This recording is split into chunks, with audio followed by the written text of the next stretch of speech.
the August gathering. I am so ridiculously unprepared for this, it's not funny. But I'm going to begin with an example that might seem a bit redundant. As the course of the debate goes, you're going to understand its prevalence with relation to the topic. Because nationalism as a form of political mobilization is not opposed to natural human rights, is a topic, is a motion so vague in itself that every single motion, every single point of dissection can have various different definitions. When you look at nationalism, you have to understand that nationalism differs from nationalism as a form of political mobilization. If a soldier stands at Kargil and he's been given an order by his official to shoot, if he's been given an order to shoot at Pakistanis without any reason, that might count as nationalism. If he's been given an order to shoot to protect the Indians behind the masses, behind the borders of the country, it could count as nationalism as a form of political mobilization. Nationalism as a form of political mobilization by itself is not opposed to natural human rights. This brings me to the second segment of dissecting the topic, which is how human rights and natural human rights differ with each other. Natural human rights is something you acquire at birth, right? It's something that cannot be taken away from you by the very legitimate fact that you have been born. Human rights stem from some kind of a doctrine. Point of information. Comes from, not right now, thank you. Human rights, on the other hand, have to have some substantial basis of a doctrine of where you are born, of the community you are born in, of where you are brought up, and the societal norms which, outline the natural human rights that you have been gifted with. When you look at nationalism as a form of political mobilization, you're basically saying that natural human rights can be protected by the very lieu that human rights that have been protected by nationalism are included in that doctrine. Point of information. Yes, please. So how does side proposition today differentiate between patriotism and nationalism? Because I think you've got the two mixed up. Alright, thank you. First of all, I'm not distinguishing between patriotism and nationalism. I am distinguishing between nationalism and nationalism as a form of political mobilization.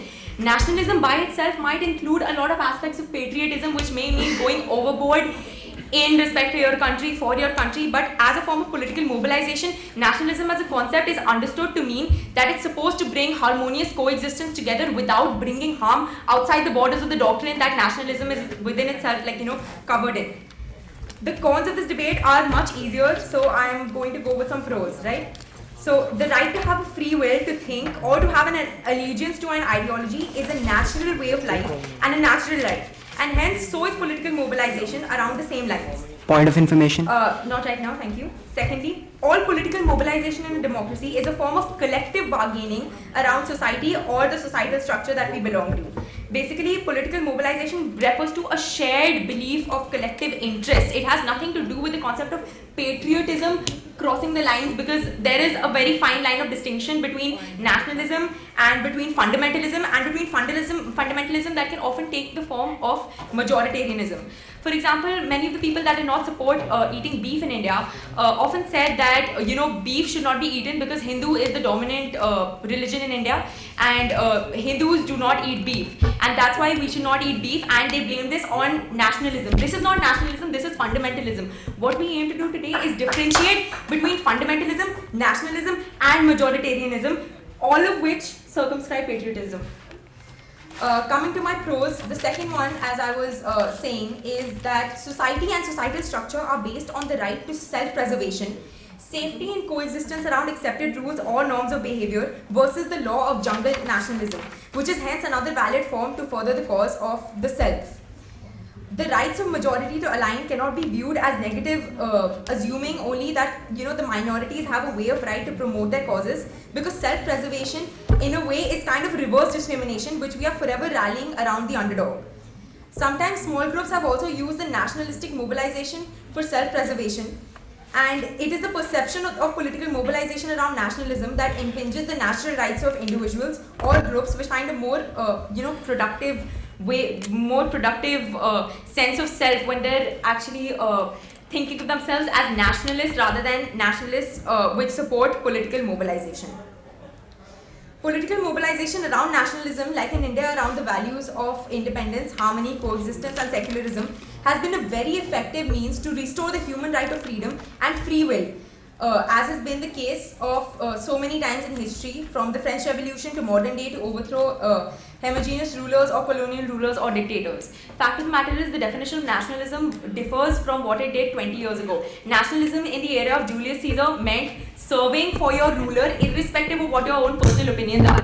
Nationalism as a form of political mobilization means bringing together people in such a way that their political thoughts are in harmonious coexistence, so that they believe what they're doing is for the collective good and not for the country just for a purpose that doesn't exist. Thank you. Everyone, today I find myself speaking for side or opposition in this debate.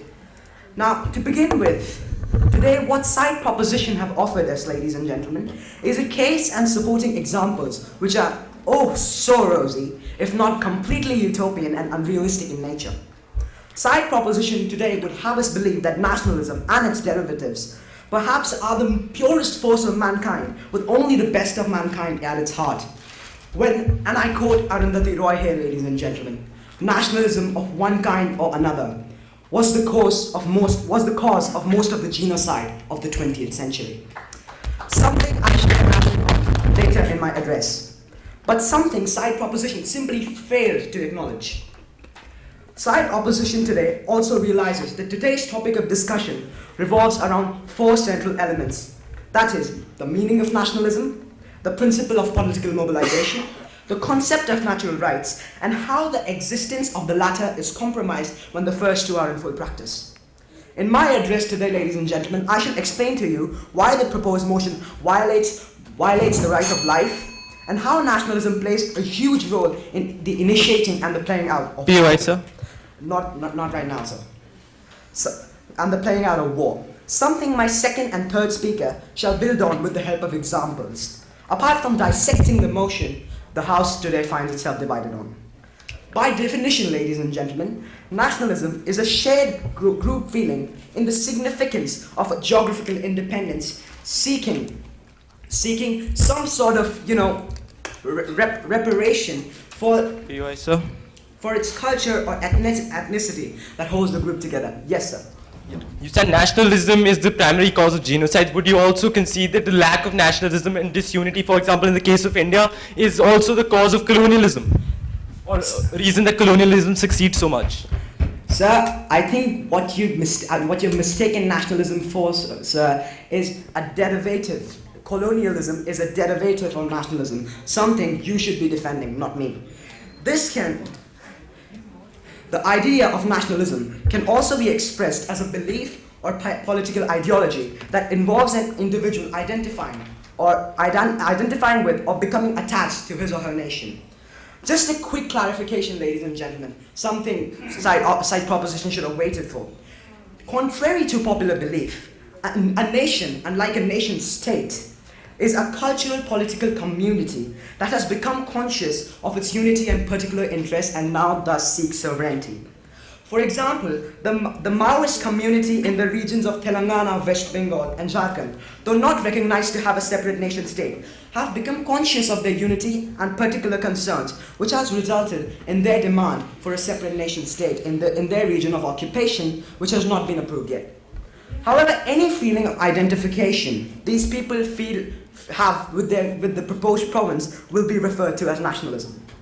In an effort to mobilize forces in order to generate public approval, these demands have often turned violent, resulting in reason this region has experienced over the past 30 years, resulting in more than 12,000 lives lost.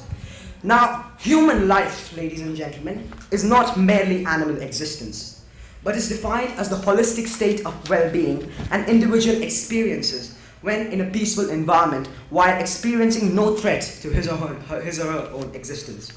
In an environment like the one which has been generated by nationalism or its derivatives, which I've highlighted in these Naxal-prone regions, caused due to the political mobilization of nationalism, an individual faces not only a constant threat to his existence, POI, sir. No, thank you, sir. But the peaceful state of his surroundings is also compromised. This, we believe, ladies and gentlemen, violates the right to life of an individual. Now to come to the second substrand of my argument. This I would like to establish with an example. In the year 1976, a small island nation state was torn apart when a group of renegades upset when the government refused to implement any affirmative action to help their community mobilized public and political support to declare war on the state. A war which lasted for 33 years till the fateful killing of the leader. I'll take your point now, sir, if you don't mind. You talked a lot about Maoists. Won't you agree that Maoists are united by their political ideology instead of their belief of themselves as one culturally homogeneous group? Again, ladies and gentlemen, nationalism, as I have defined, does not have to adhere to a nation state. A nation, also as I have defined, it does not need to be recognized by any political body. This something is side proposition fails to recognize. Now about the little island nation state I was referring to. It featured a war which lasted 33 years till the fateful killing of the leader of the renegades. The leader, V. Prabhakaran. The group, LTTE. And the nation state, Sri Lanka. With the LTTE demanding a new nation state, Tamil Eelam. This tiny island nation state faced a terrible civil war for over 3 decades, which was caused due to political mobilization of the ideals of nationalism. A civil war which stretched on for over 3 decades and resulted in the loss of thousands of lives and caused a huge economic burden on Sri Lanka's otherwise promising economy. This has only been one case, ladies and gentlemen. Many more, such as Hitler causing the Holocaust with his ideology of National Socialism, Robespierre using the feeling of nationalism to his favor by mobilizing the public to overthrow the French Emperor and establishing the reign of terror, and Stalin ruling Soviet Russia with a very firm hand behind the Iron Curtain, have surfaced repeatedly through history and more often than not have left marks which will be hard to forget. Which is why side opposition to their fears of anarchy, dissension, and outright rebellion if side proposition's argument were to be followed. Let us not make the same mistakes we have in the past, ladies and gentlemen. Let us not allow nationalism to associate itself with the ideas of political mobilization, because it has, over the years, many times proliferated natural human rights. Let us not make the same mistakes we've had before. Let us protect the right to life and prevent any further wars from happening in the future. With that in mind, I beg to oppose. I would like to begin by doing you, my worthy audience, a great service. The speaker before me spoke about how nationalism is basically the devil's spawn itself, and how the only thing it can result in is wars, and how much bloodshed it has caused, and how it's really the worst thing that can happen to our human rights. But I want to ask him, have you, sir, heard of a man called Mohandas Karamchand Gandhi? Our nation was freed on the principles of nationalism, on the principles of non-violence. So the opposition bringing up the fact that nationalism is the most violent ideal that exists and that it is definitely opposed to our natural human rights completely violates the fact that we got independence and freedom because of nationalism and because of non-violence, which was incorporated as a part of that nationalism. So nationalism is not defined properly, ladies and gentlemen. If you search on the internet, which we were desperately trying to do, nationalism has no stoic definition. It's an extremely fluid term. It can be used information. 1 minute, sir. When Edward Snowden leaks secrets of his country to his people, that is also nationalism, because that is personal nationalism. But now we're talking about nationalism as a form of political mobilization. Nationalism as a form of political mobilization, ladies and gentlemen. Point of information, madam. You must understand, 1 minute, sir. You must understand, nobody's being forced to congregate and to fight and to rebel. If someone is doing that, if someone is forming a group, and if someone is raising their voice for their rights, no one's going to just do it for no reason whatsoever, right? So no one's forcing them to congregate. So if the fact that they are voluntarily congregating, how does that oppose their basic human rights? Yes, my opposition may say that, in so many instances it has led to violence, which is of course justified. But more than that, talking about nationalism from a broader perspective. Point of information? Yes, ma'am. You talked about how when people come together, they're only going for their human rights and not against. Aren't they coming together to fight against someone else, and thus isn't it opposing that person's human rights? Wait, thank you for that question. When your opposition speakers cited the example of Sri Lanka, I don't know, maybe you realized it, and for the sake of the debate, you didn't bring it to light. But the fact of the matter is, worthy audience, that the uprising in Sri Lanka, the fight for nationalism in Sri Lanka happened because their natural human rights were being violated. And so how can nationalism be against human rights? I'm sure you'll prove that.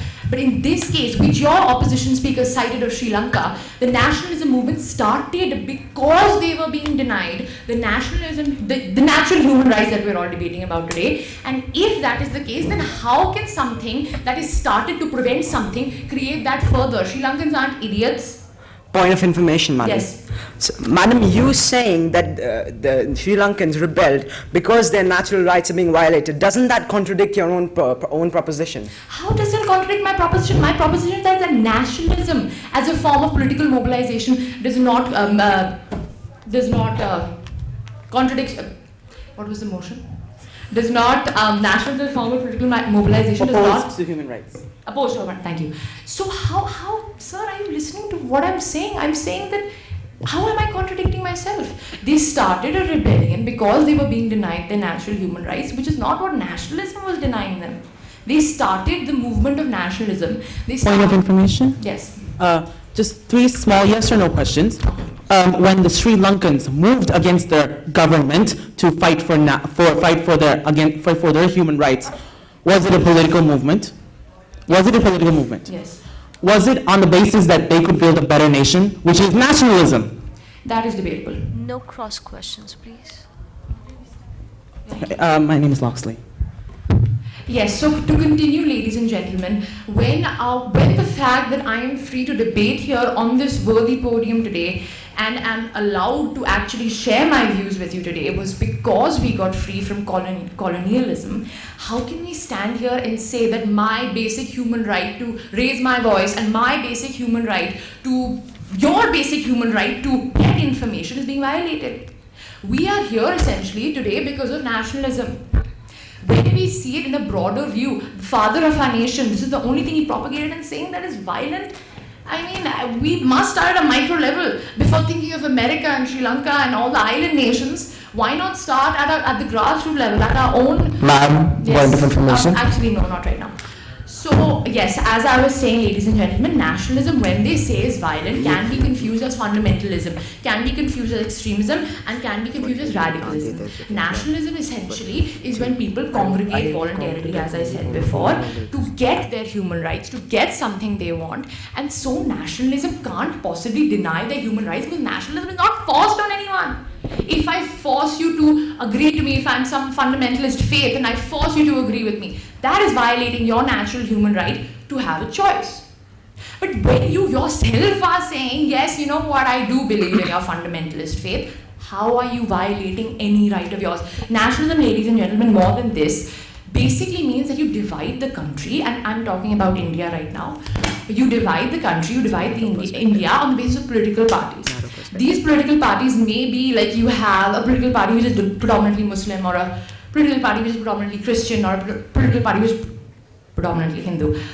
So this does not mean that the weaker sections aren't being represented. Yes, there are some people in the remotest villages of the country who may not have their own large political party to actually fight and contest for actual elections, but that is not nationalism's fault. And the motion of the debate is nationalism as a form of political mobilization does not oppose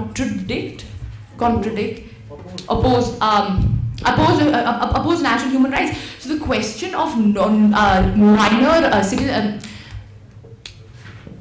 living in the weaker sections of society of the country not being given representation does not come in question. Because nationalism, at the end of the day, as I said, and I would like to conclude by saying that nationalism does not mean you are nationalist for your country, because it's a very fluid definition. Nationalism, as my first speaker said, when a soldier shoots other citizens because his government has given him that order, that is also his nationalism. And that is not violating his natural human right, because that is his choice to do so. And the most fundamental, basic human right is the right to choice. And the right to life. And point of information, madam. Deny it, please. And nationalism does not deny any of these facts because it's a voluntary congregation. Thank you.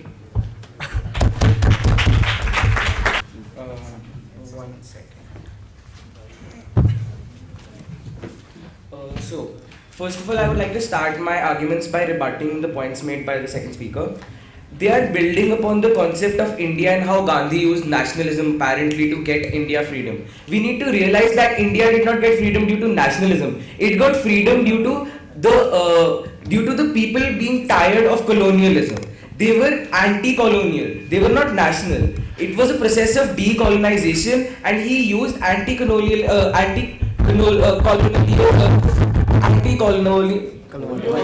Alright, yeah, I'm sorry for that.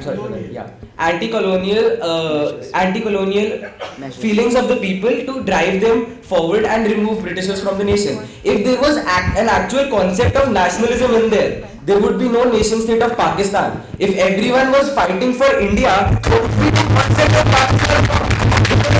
Even fighting for one nation, India, to get freedom from Britishers, why are you then fighting for Pakistan as well? No, it was a concept of anti-colonialism. So their entire argument falls on that. In addition, you cannot say that nobody forces them to accept your definition of... Sir, a POI please. Denied, I'll be taking POIs later. Okay. So we need to realize that who defines nationalism? You have a political party in government who can misuse the concept of nationalism to its own purposes. For example, the Bharatiya Janata Party in power today. I, for once, was a supporter because I was tired of the Congress rule. Well, most of us were. But I was supporting the NDA because Mr. Modi was a new wave that promised to get a fresh change in the nation. But the politicians are still playing the dirty politics. Today in India, you are losing the right to dissent because you are equating the speaking out against the governmental policies to speaking out against the nation. That is misuse of nationalism, and I'm not even going to the extreme right now. Let's compare it to the other words ending in isms that represent a social group. Nation also, after all, is a gigantic social group. Sir, a POI please. I'll take my Okay, POI sorry. aside, ma'am. So let's talk about other things. Racism, which is a basic belief that your race, the interests of your race must be put forward. Sexism, which is a basic belief that the interests of your sex must be put forward. Communalism, which is a belief that your community's interest must be put forward. So why do you think nationalism is a positive force when all these other similar forces are branded negative by everyone and everyone who's talking about? We need to realize that politics will always be dirty. It uses various tools to gain power in the political sphere, and they ignore entirely what is happening in the nation as a result of what they are doing. We need to realize that if you allow them to use the broad concept of nationalism in political ideologies, you are giving them the ultimate power of controlling the people's minds. Because we need to realize that in a nation, there is no greater force than nationalism. A community is a part of the nation, but nationalism represents the whole nation. And if anybody disagrees with a political party's ideology of nationalism, he will be branded anti-national. So nobody will dare to speak against that, and that party will keep on gaining in the false name of nationalism, and that cannot be allowed. We need to realize that three freedoms are being opposed here: the freedom to dissent, the freedom of speech, and the freedom of voicing your opinion freely. Nationalism as a political tool has always harmed the society. Let's realize that Adolf Hitler, after the pacts, I am forgetting the name of the pact, after the pacts were made with the other World War I countries that harmed the German people, Hitler used the concept of nationalism by appealing to the people's hearts and using the nation state as a concept that you must fight for your nation. All he was doing was promoting his own ideology. And did the people resist that? No, because if you resist a concept of nationalism that even 10 people are accepting, you are branded anti-nationalist, and then if you're in India, then apparently you will have to go to Pakistan somehow. It is what at least Anupam Seth believes and the BJP supporter believes, or as they are called, bhakts. So, we need to realize that the government can always use nationalism to Sir, I'm giving the POIs now. This is actually a POI for something that you said in the beginning, is when you said that what I said about how nationalism is not really the fact that India was fighting for colonialism and the Indian people were anti-colonial. Sir, colonialism is a fragment of nationalism. Now, again, this was again a misuse of colonialism. Now, realize what the Britishers did. You had different states in India. Thank you for your question. I'm sorry for that. Thank you for your question, ma'am. I'm not being rude or anything. But you must realize that when Britishers came to India, how did they unite the nation as one? They used nationalism. They used nationalism to appeal to the people. How did they get the soldiers to fight for them? Because at that time nationalism was defined as a collective good, and as India was part of the complete British Empire, so if Britain was threatened anywhere, Indians were given the moral obligation to fight for them rather than fighting for themselves to free from the Britishers. Indian soldiers, especially the Sikh regiment, is said to be the most fierce warriors that the British ever had. It is often recollected in Italian accounts how Sikhs were a major force in the British victory in North Africa. But why did Sikhs fight for British? We must think of that. Because British appealed to them in the form of nationalism to politically mobilize them and gain advantage themselves. The Sikhs themselves did not stand to gain anything from it. So that is again, you are helping me defeat you, and I would never mind that. Anyways, so we also need to realize in today's world where is nationalism being used? North Korea and the ISIS. Now ISIS many do not recognize as a nation state, but itself it has formed a region where the people are being told that if you are a Muslim or if you support Islam ideology, if you support this region's ideology, you must fight for ISIS. Let's talk about Pakistan. There the concept of nationalism is actually furthering Pakistan's interest, but somehow it has gone on to mean that to further Pakistan's interest, you must demean India's interests. So terrorists use that form of nationalism. POI, sir? Yes, ma'am. You were talking about words that ends with ism. When you talk about how Pakistan wants to demean India's interest because nationalism, that's genoism, not nationalism. That is? Genoism, not nationalism. I can't get it. Genoism, like Okay, jingos, yeah. Yeah.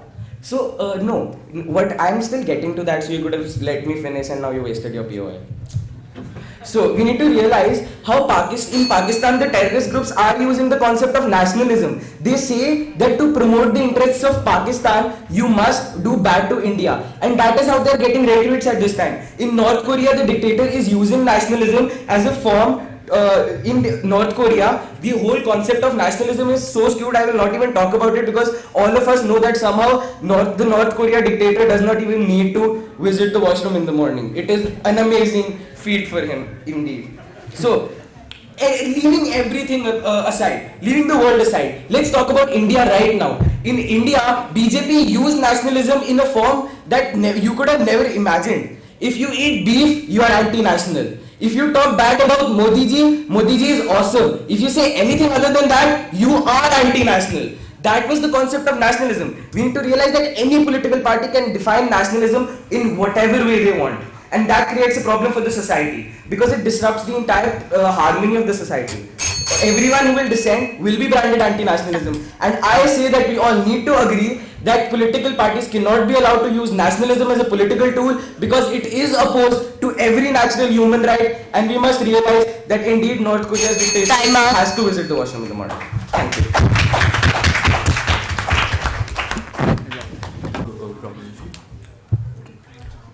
What, sadly, the opposition has failed to recognize today is that nationalism is like ice cream.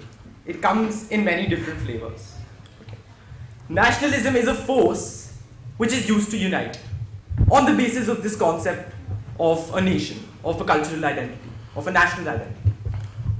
Once that process of uniting is over, what you do with those united people, whether like Gandhi, you are leading them on a civil disobedience movement that protests British colonization absolutely peacefully, or whether like Hitler, you are telling them that hey, all of you need to work to make Germany some kind of world dominating superpower. That is after the process of nationalism is over. So nationalism only works as the way of uniting those people. What you do with them after uniting them is entirely your choice, and as a result, nationalism itself is not opposed to natural human Point of information. No, sir. Right. They've been coming up with all these points about how nationalism causes genocide. Points of information. Firstly, let's look at genocides from the past. Right? You have the Hutu-Tutsi genocide in Rwanda. The reason for that genocide is not nationalism in the sense that because one of those people felt that they wanted to be an independent nation, they decided to inflict some sort of oppression on the others. It was because the Hutus, because of their own existing ethnic feelings, because of long-standing historical biases, felt that the Tutsi were inferior, not because they wanted a nation of their own. So it was they who decided to inflict that pain on the Tutsis, not out of this feeling of we are a nation and they are different from us. It was a feeling that we are better and they are lesser than us. The concept of nation and the concept of race is very, very different, and that is the sort of conflation which the opposition has been trying to make all along today. Points of information? I'll take it. Yeah, I think you've got a little bit confused. The point today is about nationalism as a form of political mobilization. You've kept going on about nationalism. Can you move to the point now? Yeah, because I was not the concept of about nationalism, because if you were actually here to talk about nationalism as a form of political mobilization, you won't talk about genocides. Because at the end of the day, when you're inflicting genocide, it's not political mobilization. But moving on to exactly Point of information? political mobilization, not now, sir. When you have, again, we talk about using nationalism as a form of political mobilization in very different ways. So, at one point, they have focused all their arguments on the negative aspect of it. Like they have focused on the saffron flavor of the ice cream, where they talk simply and only about a BJP which tells you you're anti-national and a Sangh Parivar which says you can't eat beef. So when you agree with that, and you say that they're right, you're also agreeing to the BJP's definition of nationalism. And that's what I'm telling you not to agree with. Because that force is not nationalism itself. That is a force of religious superiority. That is a force of racism. That is a force which claims that essentially this is a Hindu nation, that this is a Muslim nation. That force is different from the force that says this is an Indian nation. Point of information? I'll take that. Sir, what about a case when if you refuse to eat the saffron ice cream, you are thrown out of the nation? Yeah, correct. Firstly, that's a very extreme example. People say all this, no one actually throws anyone out of the nation. But when you are thrown out of the nation, you are not thrown out of the nation because of nationalism. You're thrown out of the nation because there are a bunch of people in power who can't bear you, who are very insecure, who are not comfortable about their power, and who come up and say that we will use this nationalism as a crutch. Those people don't get to define nationalism. And when that's the entire argument of the opposition, that nationalism equals the nationalism which is used by people negatively. Our argument as the proposition is that no, nationalism is a broader force. It is a neutral force in that sense. It is a force that binds. And when that binding is done, as I've reiterated throughout my debate, what you do with a unit which you have unified is entirely a different matter. Point of information? To nationalism, sure. Sir, I would like to ask, who in your opinion decides what is nationalism? Is it the court? Is it the government? It is the people? Who decides what is nationalism? Absolutely, it is the people, right? So it is the people. It is the people. We are the people, and that's why I am appealing you. Point to of order. no, thank you, sir. I am appealing to you not to define nationalism as the nationalism of hate or as the nationalism of oppression, but as the nationalism of unity, but as the nationalism of identity. And again, bringing back the point of colonialism, which I don't think you understood really, is that colonialism, the reason it was so successful, right? All of us know this. Because India was so disunited.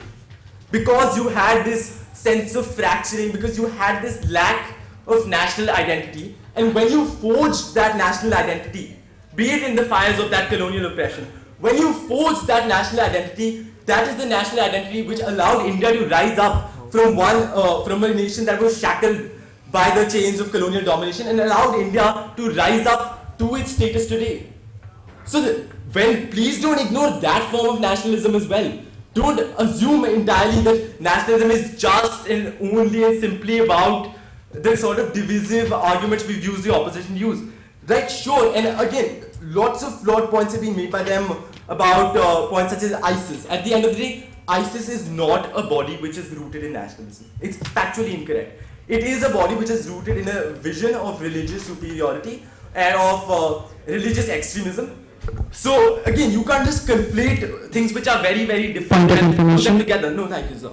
You cannot take a Maoism and automatically equate it with nationalism, because the goal of the Maoists is not the reason that they want secession is not because of a sense of national identity. Point of It is information. because of feeling of social injustice which they feel has been wreaked upon them. The reason that the Maoists are there fighting for their rights is not because the Maoists feel that we were born to be a different people. It is because the Maoists feel that we weren't part of India and India did not serve us that justice. Point And of that, information, as a sir. result, today we want some sort of repatriation, reparation for that. Yes, I'll take that. So why are you assuming that nationalism is always related to a nation state when nationalism actually originated as a feeling among the disgruntled French people in the late 18th century? Yeah, okay, absolutely wonderful. Firstly, I'm not assuming that nationalism only relates to a nation state. As I said, right, we do have an example of India, of a pre-partition India, which is not per se a nation state in sense, it's a colony, and you still have feelings of nationalism arising there. And I'm really happy you brought up this point of nationalism arising first as a force in French, in the time of the French Revolution, because one of the arguments you seem to make was that nationalism is essentially the root cause of all wars. But if nationalism arose in the French, during the French Revolution, during the 1790s, well, factual point here, ladies and gentlemen, sorry, but war arose way before nationalism did. So this argument here they're making today about how nationalism leads to war is also very flawed. And that leads to, I think, what my final argument is, that nationalism is a divisive force. It does lead to conflict. Again, that conflict might lead to violation of human rights. But nationalism itself is not opposed to natural human rights, and it never will be. Thank you. Okay, so good afternoon, everyone.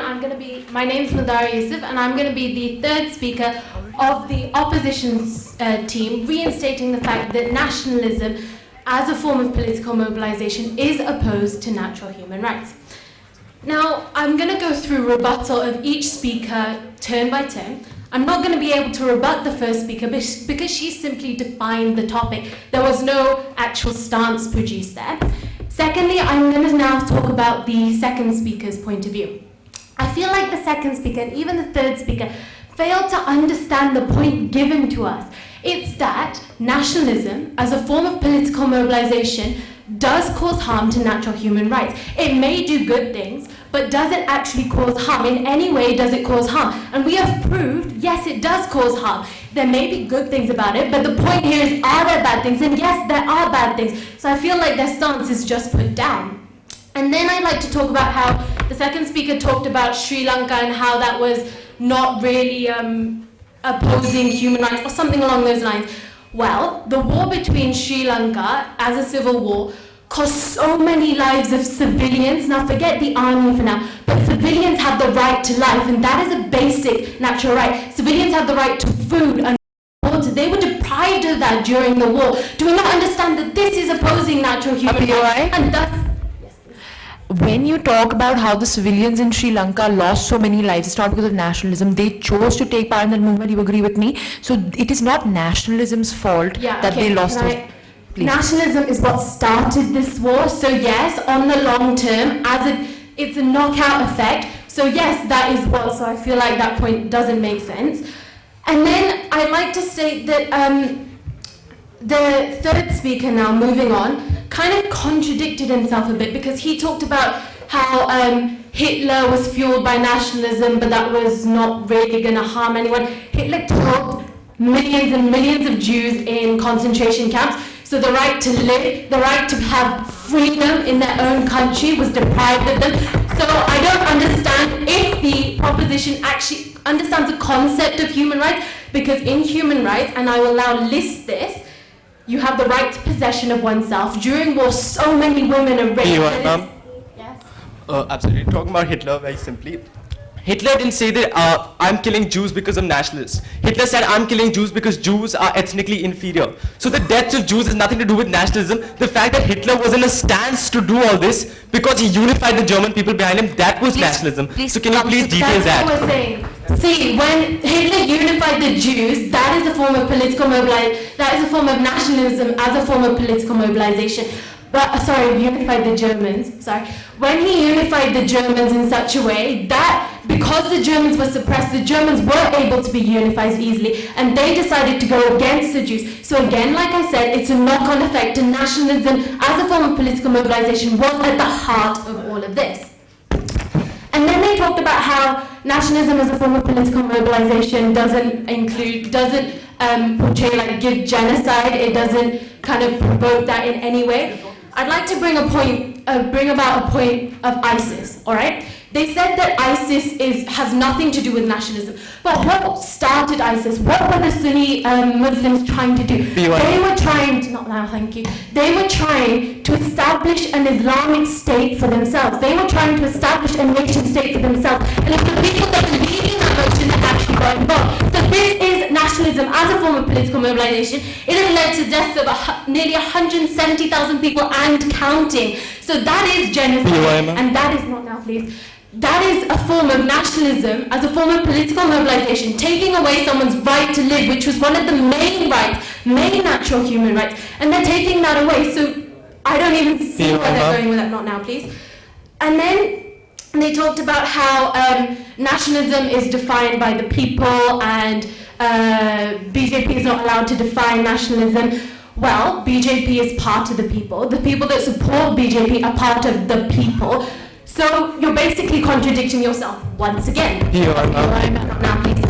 And then I'm not gonna provide my own stance because I've rebutted those points. So I'm gonna provide a little more constructive. Though I feel that I may have convinced you already. My first constructivism is gonna be, let's look at, not now please. Let's look at World War I, the other wars that started, for example, the Austro-Hungary War, the India-Pakistan War, World War II even, that started because of nationalism as a form of political mobilization. Now, not now please, what are the side effects of war? The side effects of war are people deprived of food, people deprived of their life, people deprived of water, people deprived of freedom and basic survival. These are all natural and human rights. People are deprived of them. That's why the opposition's point stands strong. Not now, please. And now, another point, natural human right, is the pursuit of happiness.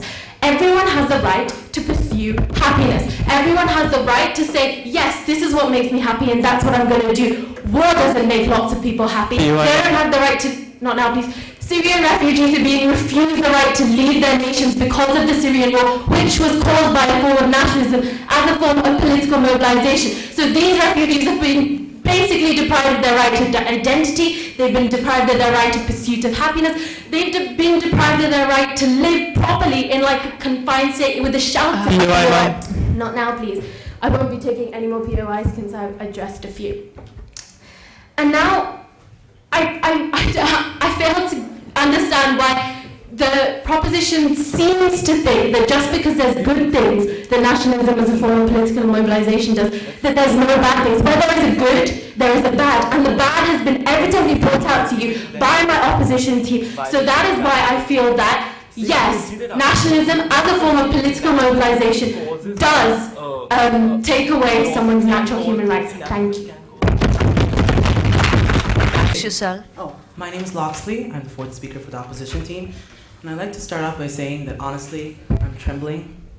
My heart is beating so fast, and I don't know what to do because I feel so proud to have the chance to fight to represent my nation, my beautiful culture, my India in a grand theater like this. But at the same time, I didn't come prepared. However, after seeing the three speakers from the proposition team come up and fail to understand the topic as a whole, I have so many points to say. And let me start off with my first small rebuttal. When the first speaker, as kind as she may be, earlier stated that this topic is so vague that it can't be understood perfectly. Let me tell you, it is the exact opposite. This point is so specific that there are only a few areas that we can reach into and gain examples. Not only in this room, but as the world, we can only see a few areas to get examples into. Let me, please do berate me if I keep on going about wars and genocides, but that's the truth of the situation. There are only those we can relate to. We can only see into certain points of the past where nationalism has caused a bad effect. And so this makes the first speaker's statement about it being so vague entirely redundant. It is so specific that there are only certain points we can reach to. And another statement made by the first speaker, our nation was freed on the basis of nationalism. She forgot to finish the rest of the sentence. Apology accepted. And let me finish that sentence for you. Our nation was freed on the basis of nationalism from an outside entity that was so much so built on their nationalism onto another, that they wanted to take it over to another place and basically export their nationalism, export their ideology, export their culture because they think they are the best. This is the basis of colonialism. When you think you are so amazing that you need to export your awesomeness to others who are deprived of this awesomeness. Don't believe me? And let me tell you the best part. The Indians were subsequently killed. Indians were subsequently raped by the British, taken away by the British for slavery in other countries. Notably, there's a little nice country called South Africa. Now, if any of you know South Africa, that's another country where the British exported their colonialism and their nationalism, and in both countries they have violated human rights. Noticeably worse in South Africa. We should be feeling sorry for South Africa today. Let me tell you why. I was in another competition. I saw the South African team. I did not expect it to be all white, and yet they are. An all-white South African team for a country that has long since passed apartheid? That's ridiculous. If there is no nationalism, if nationalism was not the cause of these two wars, we still wouldn't be facing places where the whites are seen as the greatest people in the world till date, or the whites exude themselves as the greatest people in the world. Nationalism is bad on many scenarios, and you cannot deny it. And a third speaker mentioned the point where if nationalism, the nationalism stopped after a time, and the real bad effects came later in terms of World War II or Hitler. Now, let me tell you, if nationalism stopped after a time as the driving force behind the German people, 30 seconds more. then what was driving them? The answer is the third speaker is wrong. And nationalism was still driving them. Nationalism is the most potent power for any war in today's world. And I would like to summarize by saying, nationalism is an ideology that brings people together to form or continuation of a nation. So anytime someone fights to create a new nation, sometimes fights to make a new area for themselves, that's nationalism. Anytime they hurt other people, that's violation of human rights. Thank you very much. Nationalism as a form of political mobilization does not oppose human rights. Now, what the very important part of my argument is that human rights are often clubbed together with culture, ethnicity, a specific community. Though we may have categorized human rights individually as done by the opposition, but it always works better when worked together in a community where the interests of the community are upheld, and that's what the basic concept of human rights actually is. Nationalism as a form of political mobilization brings citizens of a nation together to achieve common goals, aspirations, etc. And this is not what actually opposes natural human rights. This is what, as stated by the third speaker, causes a knockout effect, and that's what this implies, that nationalism does not as a concept in itself lead to the loss of human lives, which is a violation of natural human rights, but it does have the knockout effect which leads to this destruction. So the concept itself does not defy it, right? Further, nationalism comes from the constitution. Natural rights can only work when they come from a doctrine, and here that doctrine is the constitution. Also, ladies and gentlemen, there is a huge difference between nationalism and radicalism, which the opposition does not seem to understand. What was nationalism to Julius Caesar? For Brutus it may vary, but the concept still remains the same, right? Further, Edward Snowden, ladies and gentlemen, he said that, as you would be aware of his concept of nationalism, support for his country was letting people to know that what the government was doing is wrong. Now this is against governmental nationalism, right? But it does not oppose the idea of nationalism itself. Further, it is funny how the opposition kept on citing examples of nationalism failing its purpose to try and imply that nationalism within itself was a failed phenomena, right? When you eat beef against the will of a community, you do not become anti-nationalist. You fight fundamentalism. When you get tried for sedition, you're not getting tried by anti-nationals, but those who don't understand who a nationalist is expected to be.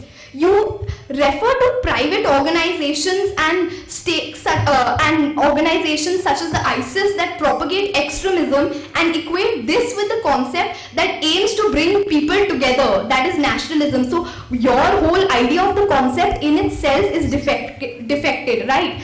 Further, the opposition stated that a few examples such as the LTTE, Tamilaram in Sri Lanka, right? However, they very conveniently ignored the fact that these are examples which did not lead to nationalism, but in fact, in itself, defied it, right? So I'd like to conclude with saying that the first speaker talked about how Stalin and the Iron Curtain were the most prominent examples of nationalism gone wrong. However, that defines your very definition that you were trying to adhere to in your debate. Thank you.